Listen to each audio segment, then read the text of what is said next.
అయితే నిన్న demon Pawan Ritu చౌదరిని nominate చేయడం కరెక్టా రాంగా కింద కామెంట్ చేయండి. నాకైతే ఎక్కడో డిమోన్ పవన్ కొద్దిగా కరెక్ట్ అనిపించింది నాకు. ఎందుకంటే వైల్డ్ కార్డ్ ఎంట్రీస్ అందరూ వచ్చి చెప్పారు డిమోన్ పవన్కి, ఏంటని, నువ్వు రీతు చౌదరితో తిరగొద్దు, నీ గేమ్ పాడైపోతుందని చెప్పారు అందరూ. చెప్పినా డిమోన్ పవన్ విన్నట్టు ఉండి అయినా సరే రీతు చౌదరికి సపోర్ట్ చేశాడు అన్ని టాస్క్లో.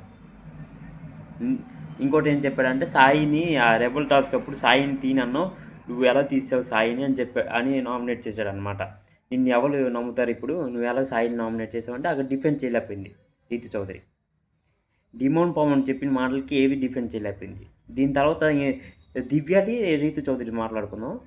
డిమోన్ పవన్ చెప్పిన మాటలకి ఏది డిఫెండ్ చేయలేకపోయింది రీతు చౌదరి. దాని తర్వాత కొంచెం నిజంగానే ఇప్పుడు డిమోన్ పవన్ మెల్లి మాట్లాడినా తను గట్టి మాట్లాడి అంటే తనకేదో టార్చర్ పెట్టినట్టు బయట పోర్ట్రే అవుతుంది.